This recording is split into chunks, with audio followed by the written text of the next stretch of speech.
Vingegaard starts the assault on trying to take yellow back from Tadej Pogačar. Vingegaard is going to try and go past on this turn. They go shoulder to shoulder. Here's the attack. Pogačar rips it now up this mountain. Look at Pogačar go, look at Vingegaard. It's going to be photo finish.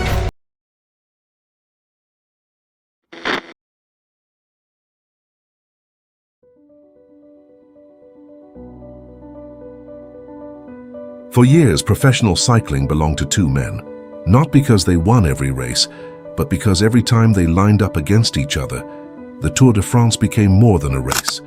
It became a battle that the entire cycling world refused to miss. One attacked with fearless aggression, believing that every mountain was an opportunity. The other waited patiently, calculating every move before striking with ruthless precision. They came from different countries, raced with different styles, and carried different personalities. Yet every July, their paths led to the same roads, the same climbs and the same dream, the yellow jersey. Every attack they launched forced the other to become stronger. Every defeat became fuel for another comeback. Every tour felt like another chapter in a rivalry that was shaping an entire generation of cycling. Fans believed it would continue for years to come. But the Tour de France has always reminded us that no champion is stronger than fate. In 2026, the story suddenly changed, not with another breathtaking attack or another unforgettable mountain duel, but with a single heartbreaking moment that made the entire cycling world fall silent. And for the first time, one question began echoing through the peloton. Are we witnessing the final chapter of the greatest rivalry of modern cycling? The greatest rivalries are never created in a single race.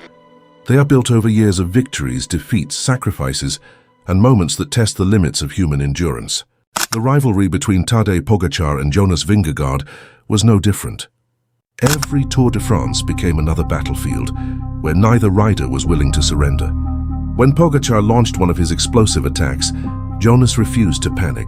He waited, measured his effort, and answered with incredible precision.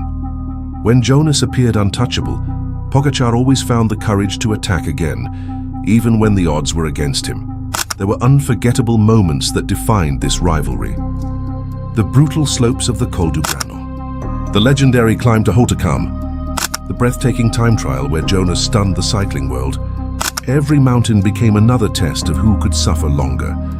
Every second gained was earned through pain. Yet what made this rivalry extraordinary was not simply who crossed the finish line first. It was the fact that neither rider allowed the other to dominate for long.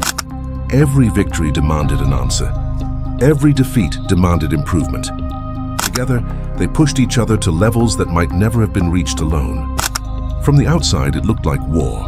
Two riders trying to destroy each other on the steepest climbs in the world. But behind every attack was something much deeper than hatred. There was respect.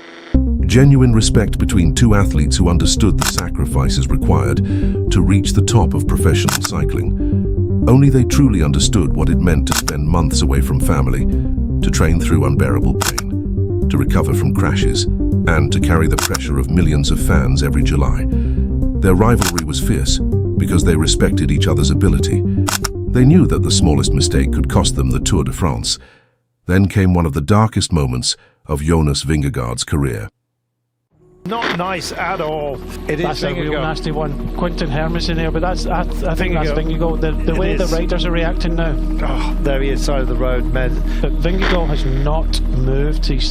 One of the medical staff has moved. A devastating crash that left many wondering whether he would ever compete at the same level again. For most athletes, such an accident could have ended everything. But Jonas refused to let it define him. Through months of recovery, rehabilitation, and relentless determination, he returned to the Tour de France.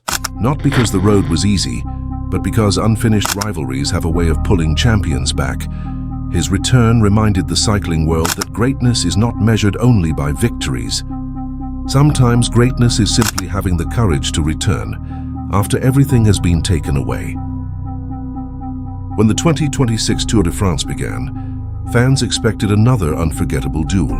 Once again, the world's best climbers prepared themselves for another chapter between Pogačar and Vingegaard. Another battle for cycling's greatest prize. Another opportunity to witness history. But cycling rarely follows the script we expect. Instead of another legendary attack, the race delivered another cruel reminder of how fragile greatness can be. Jonas Vingegaard crashed once again, forcing him to abandon the Tour. In a matter of seconds, years of anticipation disappeared. The battle that millions had waited to watch was over before it truly began. For Tadej Pogačar, the race continued. But something was missing. The rival who had pushed him to become stronger was no longer there. The mountains remained the same. The yellow jersey remained the same. Yet the Tour somehow felt different, and perhaps that is the cruelest truth about rivalries. They rarely announce when they are ending. There is no final handshake, no closing ceremony. Sometimes the last chapter is written without anyone realizing it until years later. Professional cycling will always produce new champions. Young riders will emerge. New talents will challenge for yellow jerseys. New stories will capture our attention. That is the nature of sport. But replacing champions is much easier than replacing rivalries, because rivalries create something victories never can. They create memories that define an era. The attacks that made us leave our seats. The mountain stages where every second mattered. The moments when two extraordinary athletes refused to surrender, no matter how much they suffered. Perhaps another rider will challenge Pogačar in the future. Perhaps another generation will create its own legendary battle. But every rivalry is unique because every rivalry belongs to its own time. Years from now, fans may forget individual stage results. They may forget time gaps and statistics, but they will remember two riders who transformed every Tour de France into must-watch history.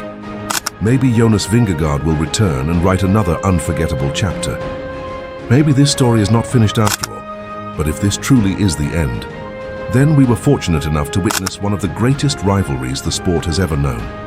Because some champions win races, but only a few rivalries define an entire generation.